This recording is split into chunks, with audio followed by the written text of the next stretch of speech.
Kalau tak boleh jawab, saya nak tayang tu sampai sebenarnya. Berdasarkan pada ilmu yang kita ada. Dan Gelap! Gelap! Kenapa tak gelap? Gena di Pertuan Agong. Agong ni, dia bukan raja kepada orang Melayu sahaja. Menggambarkan bahawa raja, dan hari ini kita nak bincang Islam dalam perlembagaan. Apa makna Islam dalam perlembagaan? Tintah tuanku tadi, saya nak tanya. Berdasarkan tintah tuanku tadi, ada beberapa poin yang disebut oleh tuanku. Okey, entah nama siapa? Nama siapa? Sebelah. Kalau tak boleh jawab, saya nak tayang tu sampai sebenarnya. Rasmi Malaysia dan akan terus kekal dipelihara. Namun begitu, agama-agama lain atau mempolitikkan asas perlembagaan ini. Okey, stop. Ke depan ni.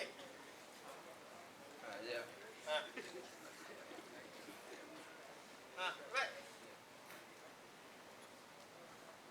Saya cakap, Agong. Ambil perhatian semua. Perlembagaan telah beriktiraf Islam sebagai agama rasmi Malaysia dan akan boleh diamalkan dengan aman, tetapi tidak boleh disebarkan.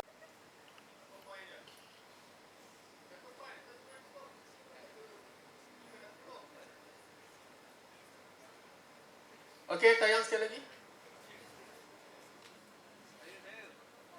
Okey. Balik ni, keluar ni kan boleh hafal titah tuanku.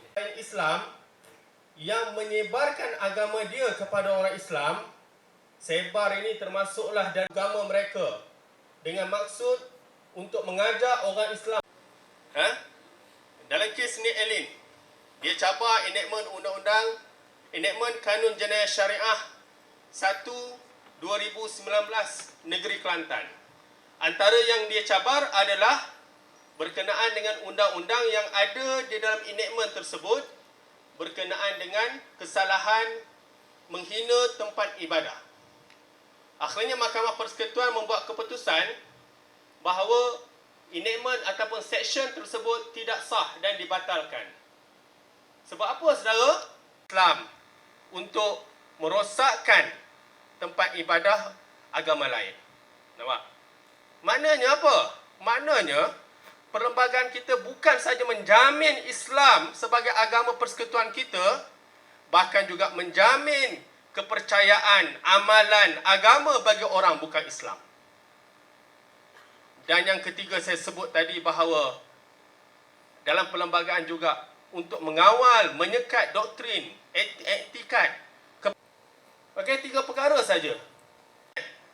Tapi tolong ingat 3 perkara ini. 1, 2, ajaran agama lain boleh diamalkan tanpa gangguan. di situlah apabila kita diciptakan dengan pelbagai, nampak tak? Apabila kita pelbagai, bila berlaku sesuatu permasalahan, pakar dari sudut mengkonsep orang ini, bila kita membuat solusi, kita satu solusi. Okey, contohnya, kalau dulu antum tak akan jumpa handphone, antum tak akan jumpa Samsung, antum tak akan buat satu solusi. Kita memberi pandangan kita berdasarkan pada ilmu yang kita ada.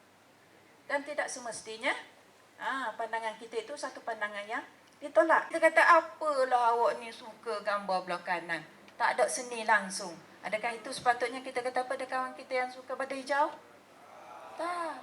Oh, awak suka hijau. Nampak? Perbezaan pandangan, cara kita meraihkan.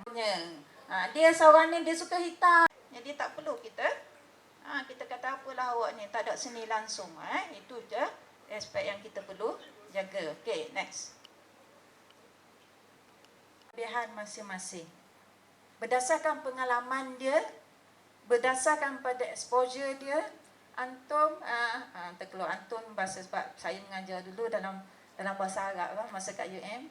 Jadi untuk kita capai perpaduan dan juga untuk kita latih bagaimana untuk kita bangsa yang tidak boleh diharapkan sebagai fitrah yang kita tak boleh nak elak.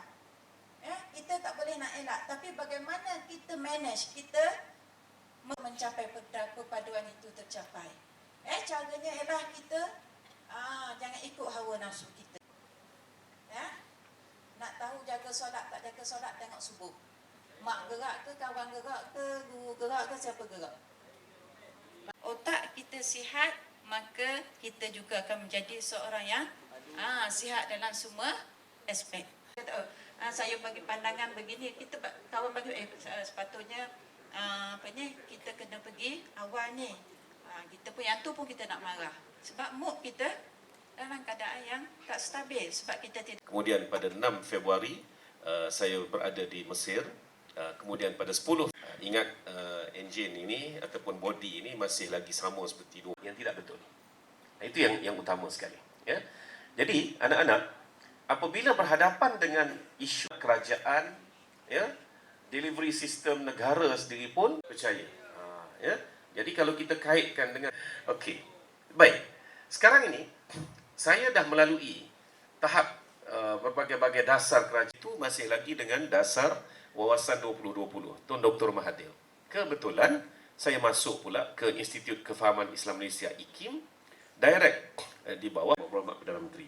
Kemudian bertukar Perdana Menteri. Bila bertukar Perdana Menteri, naik Tun Abdullah Badawi. Saya juga ada beberapa perkara yang saya tidak setuju dengan terma Islam Hadari itu dari sudut termanya, bukan segi kandungannya. Tapi saya ditugaskan menjadi salah seorang penceramah kumpulan awal, ya, kumpulan pertama penceramah. Itulah apabila dasar Malaysia Madani, maka dia kata dasar mahal dahni. Kalau nak kata dasar mahal dahni, saya akui bahawa kalau minyak petrol banding Mesir, berbanding Jordan yang baru saya lawati awal bulan ini, masih lagi murah. Mahal dahni kok mana? Dia kata beras mahal, kan? Beras saya dapat 1,000 pound Mesir. Biar betul, kan? Ni kalau RM1 Malaysia itu kita boleh dapat dalam RM2, 15 sen, begitulah lebih kurang. Tak jauh beza. Tapi sekarang dah RM1.10. Jadi designer dia tahu kerja grup dia. Lalu dia tengoklah, kereta dari Austria ni, tak nak sebut nama syarikatnya, ini macam kerja tidak memberi pendidikan, latihan yang sempurna dan peluang kerja yang baik kepada bakat-bakat tempatan. Dan inilah nasib kita pada hari ini. Negara developmentnya, pembangunannya, asuhan dan didikannya akan lahir inovator-inovator besar di depan saya. Sedangkan 10 tahun lagi saya sudah pencet. Gelap! Gelap! Kenapa tak gelap? Gelak lah. Sebab kalau anda gelak sekarang, anda gelak pada diri anda sendiri, bukan kepada yang bakal pencet lagi 10 tahun. Gelak! Tak nak gelak, baru sedar. Nampak? Nampak? Begitu. Boleh? Senyum tak nak dah.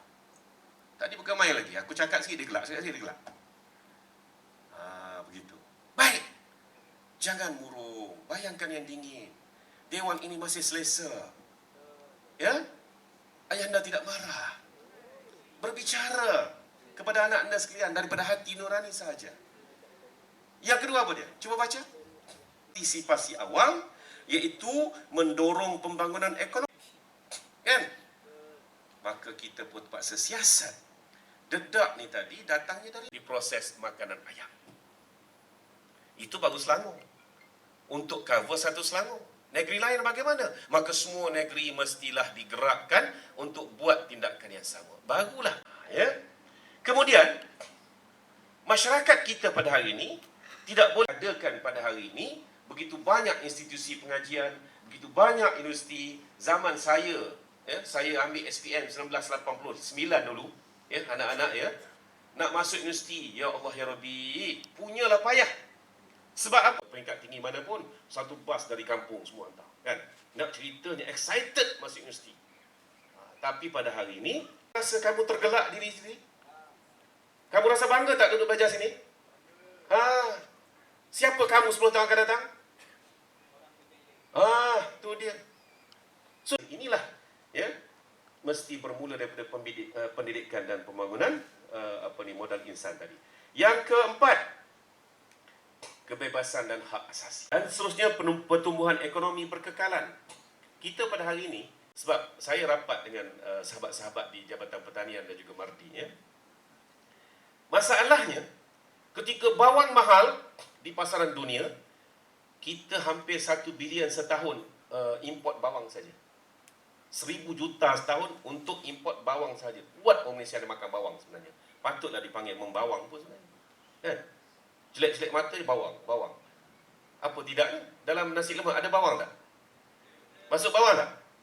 Kat mana masuk bawang? Sambal. Makan tengah hari, ada masuk bawang? Kat mana? Kat mana? Apabila negara terbiar dengan rasuah. Jadi sebab itu, anak-anak ya, rasuah ini mungkin kamu tak terasa pada hari ini, tapi akan datang bila kamu banyak berurusan, semakin banyak aktiviti kamu, semakin kamu akan lihat bagaimana rasuah ini membantu.